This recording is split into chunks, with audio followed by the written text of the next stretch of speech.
بات بھی چھپائے ہوئے تھے، جس کو اللہ نے آخر میں ظاہر کرنے والا تھا۔ آپ لوگوں کے طعن سے اندیشہ کرتے تھے۔ واللہ احق ان تخشع، اور اللہ تعالیٰ سے ڈرنا آپ کو، خدا سے اللہ تعالیٰ سے ڈرنا آپ کے لیے زیادہ سزاوار ہے۔ فلما قضى زید منها وطرا زوجناکها، پھر جب زید کا اس سے جی بھر گیا،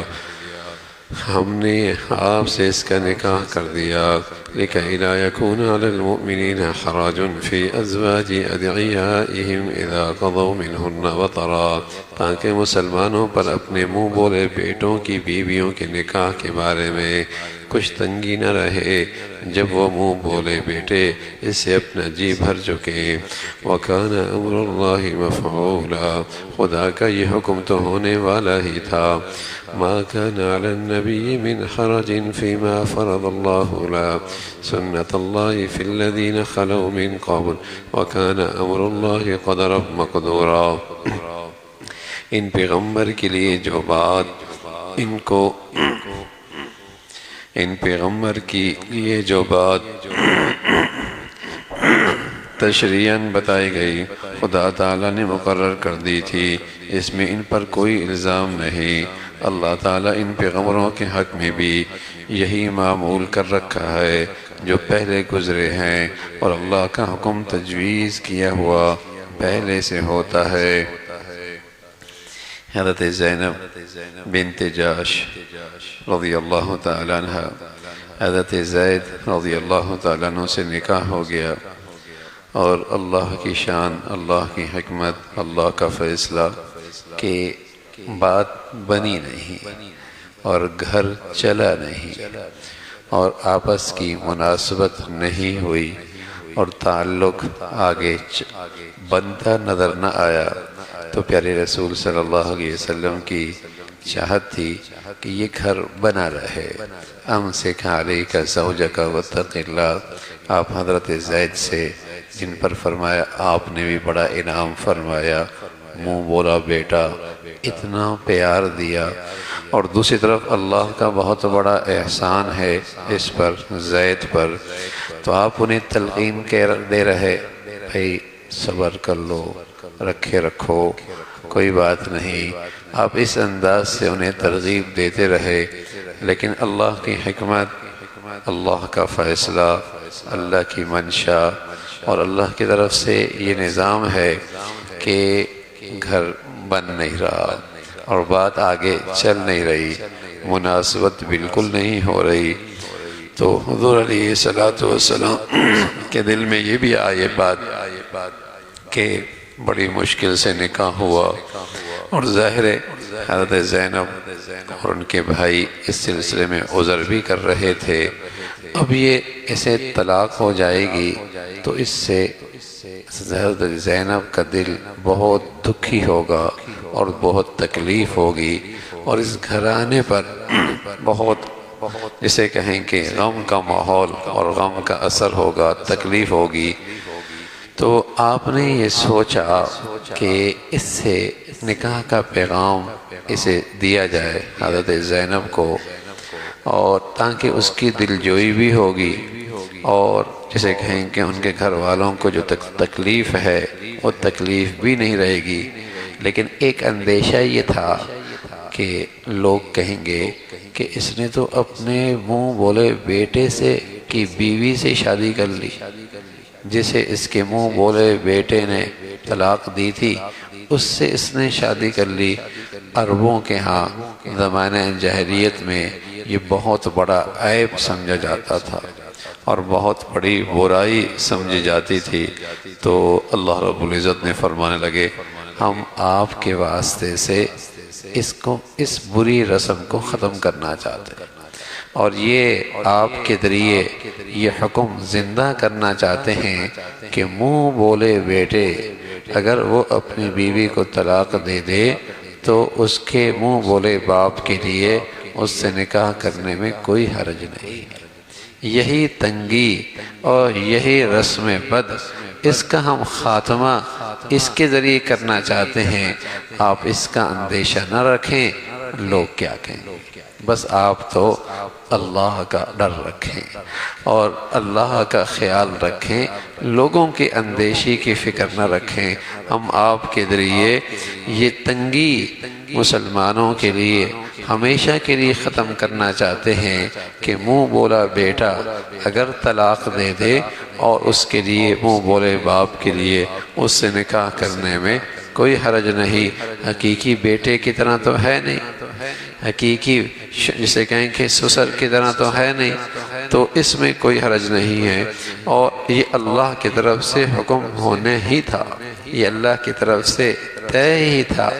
اور شریعت اللہ کی طرف سے جو فیصلے ہوتے ہیں وہ اللہ کی طرف سے پہلے سے طے شدہ ہوتے ہیں۔ تو اس طریقے سے یہ ایک نظام بنا، اور اللہ کی حکمت اور اللہ کا یہ فیصلہ کہ پہلے حضرت زید سے حضرت زینب کی شادی ہوئی اور پھر بات بنی نہیں، گھر آگے بڑھا نہیں، مناسبت نہ بنی، اور انہوں نے انہیں طلاق دی، اور پھر یہ خوش نصیبی اور سعادت حضرت زینب کے حصے میں آئی کہ آپ امہات المؤمنین میں آپ کا شمار ہوا، اور حضور کی ازواج میں آپ کا شمار ہونے لگا، اور حضور علیہ السلام نے آپ سے نکاح کیا۔ تو حضور کی بیویوں میں ایک حضرت زینب بھی ہیں رضی اللہ تعالیٰ عنہ، امہات المؤمنین میں ایک حضرت زینب بھی ہیں جو بنت جحش، جو آپ کی پھپھی کی بیٹی ہیں۔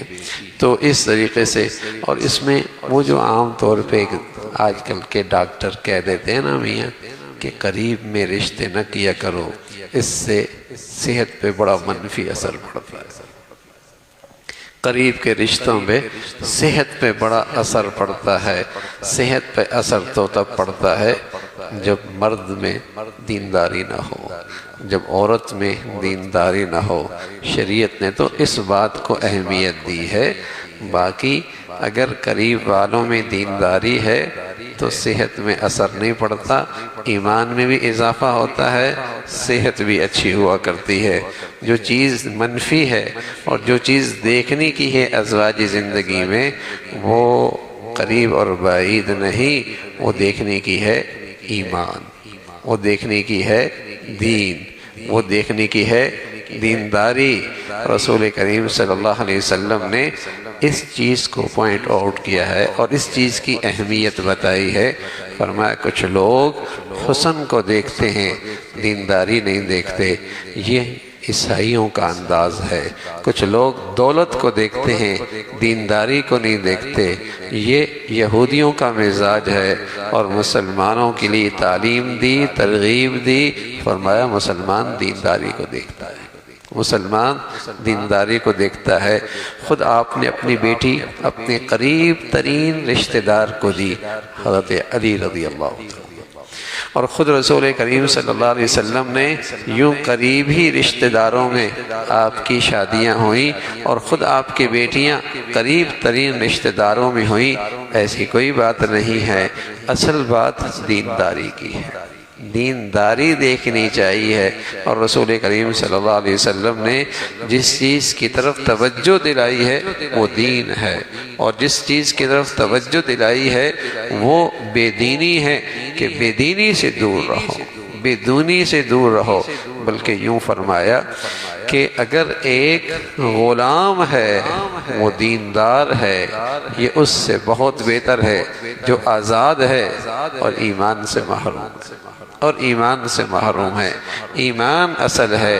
دینداری اصل چیز ہے۔ تو رسول کریم صلی اللہ علیہ وسلم نے یہاں اپنی پھپھی ذات سے نکاح کیا، اور وہ جو ایک رسم بد تھی اس کا بھی خاتمہ ہوا کہ یہاں رشتہ نہیں ہو سکتا، اور چونکہ اس طلاق شدہ ہے اس لیے رشتہ نہیں ہو سکتا، اور منہ بولے بیٹے نے یہ طلاق دی ہے اس لیے یہاں نکاح کرنا درست نہیں ہے۔ تو وہ رسم بد بھی اس طریقے سے ختم ہوئی۔ رسول کریم صلی اللہ علیہ وسلم نے سوائے ایک خاتون کے، حضرت عائشہ رضی اللہ تعالیٰ عنہ،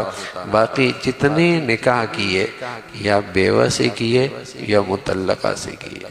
یا بیوہ سے کیے یا مطلقہ سے کیے۔ سبحان اللہ، رسول کریم صلی اللہ علیہ وسلم نے ظاہر آپ کا نکاح کرنے کا مقصد کوئی نفسیاتی جذبہ نہیں تھا، اور جسے کہیں کہ کوئی آپ کی جسے کہیں کہ خواہشات پورا کرنے کا سلسلہ نہیں تھا، بلکہ آپ کے نکاح کا مقصد تھا کہ مختلف جگہوں پر رشتے کرنے سے رشتہ بن جائے گا، تعلقات بن جائیں گے، اور دین اسلام کا پیغام آسانی سے پہنچایا جا سکے گا۔ دین کا پیغام اس رشتے کی وجہ سے وہاں دعوت کا پیغام پہنچانا آسان ہو جائے گا، یہی پیش نظر تھی، ورنہ حضور علیہ السلام کے لیے کنواری بچیوں سے شادی کرنا کیا مشکل تھا، اور جسے کہیں کہ آپ علیہ السلام کے لیے جوان بچیوں سے نکاح کرنا کیا مشکل تھا۔ آپ کا جو پہلا نکاح ہوا ہے، آپ کی عمر جسے کہیں کہ کیا عمر تھی، آپ کی عمر 23 سال تھی، اور جس خاتون سے شادی ہوئی اس کی عمر 40 سال تھی، اور ایک طویل عرصے تک اس خاتون کے ساتھ آپ کی زندگی گزری، تقریباً 20 سال سے اوپر ایک خاتون کے ساتھ اس کے ساتھ زندگی گزاری، اور اسی سے آپ کی 4 بیٹیاں ہوئی، حضرت زینب ہوئی، اور حضرت رقیہ ہوئی، اور حضرت فاطمہ ہوئی، اور حضرت ام کلثوم ہوئی۔ حضور علیہ السلام کی 4 بیٹیاں اس خاتون سے، جو جسے کہیں کہ بڑی عمر کی تھی، حضور علیہ السلام کا نکاح ہوا۔ تو یہاں بھی یہاں جو آپ نے نکاح فرمایا وہ اللہ کی طرف سے ایک حکم تھا، اور اللہ نے خود فرمایا، اللہ کا یہ حکم پہلے سے تجویز ہوتا ہے، اللہ کی طرف سے یہ پہلے سے تجویز ہوتا ہے۔ اللہ رب العزت بھائی عمل کی توفیق نصیب فرما دے۔ اللہم لک الحمد کلہ ولک الشکر کلہ، اللہم لک الحمد کلہ ولک الشکر کلہ، اللہم اعنا علی ذکرک وشکرک وحسن عبادتک، اللہم اعنا علی ذکرک وشکرک وحسن عبادتک، نستغفر اللہ ونتوب الیہ، نستغفر اللہ ونتوب الیہ، سبحان ربک رب العزة